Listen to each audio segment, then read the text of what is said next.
Have you heard the whispers? Stories told in hushed tones?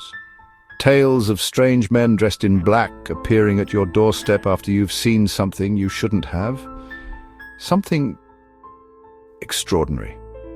These aren't just characters from a science fiction movie. These are the men in black, and they exist in the shadowy realm between myth and reality. For decades, rumors have circulated, whispers of these enigmatic figures, always appearing in groups of 2 or 3, their faces pale and expressionless, their suits crisp and dark. They are said to emerge from sleek black cars, their presence unsettling, their intentions unclear. But one thing is certain, they are connected to the unexplained. But who are these men in black? Where do they come from, and what do they want? Some dismiss them as figments of overactive imaginations, fueled by paranoia and science fiction, but others believe there is something more to these stories, something truly unexplainable. The truth, as is often the case with such mysteries, remains elusive, but the stories persist, passed down through generations, each telling adding a new layer to the enigma. Perhaps it's time we delve deeper into the heart of the mystery and confront the chilling possibility. What if the men in black are not just a myth? The story of the men in black, like many legends, is one that has evolved over time. Its roots can be traced back to the early days of UFO sightings, a time when fear of the unknown gripped the world. It was in this climate of uncertainty that the first whispers of the men in black began to surface. One of the earliest documented encounters dates back to 1947, the same year as the infamous Roswell incident. Harold Dahl, a harbor patrolman, claimed to have seen strange objects in the sky near Washington state. Soon after, he was visited by a man in a black suit who warned him to keep silent about what he had seen. Throughout the 1950s, as UFO sightings became increasingly common, so too did reports of encounters with the men in black. Witnesses described them as being strangely robotic in their demeanor, their skin pale, and often described as having an unnatural texture. Their voices were often monotone, lacking inflection, and their questions focused intently on silencing any discussion of the unusual activity. These early encounters helped solidify the image of the men in black in public consciousness. The association with UFOs was cemented, and the air of mystery surrounding them began to grow.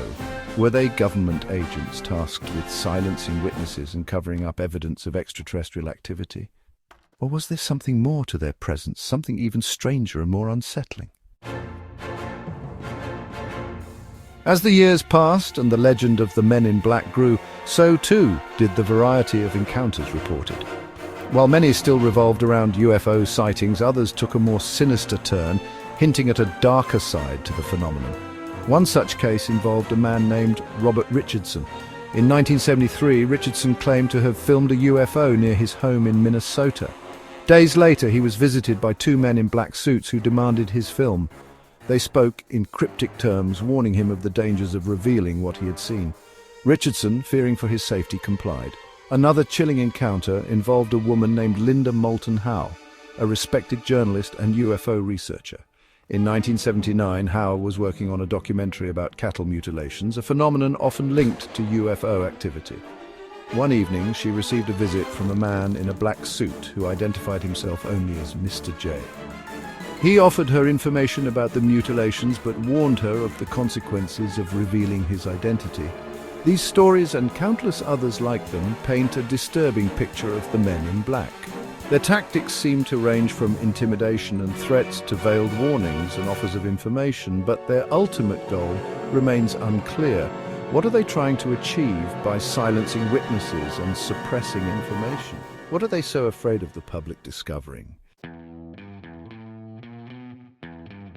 The true nature of the men in black and their motives remains one of the most enduring mysteries of the UFO phenomenon. Theories abound, ranging from the plausible to the downright bizarre.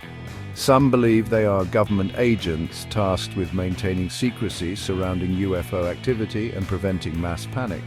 This theory is supported by the fact that many witnesses describe the men in black as having access to confidential information, such as their home addresses and details of their sightings that only government agencies would likely possess. Their intimidating tactics and apparent disregard for legal boundaries also lend credence to this idea. Others believe the men in black are themselves extraterrestrial, perhaps sent to monitor human reactions to UFO sightings or to prevent us from making contact with otherworldly beings. This theory is fueled by descriptions of the men in black as having unusual physical characteristics such as pale skin, oddly shaped heads, and a complete lack of body hair that suggest they are not entirely human. Then there are those who believe the men in black are something else entirely. Interdimensional beings, time travelers, or even demonic entities masquerading as government agents. These theories, while more outlandish, highlight the truly bizarre and unsettling nature of the men in black phenomenon.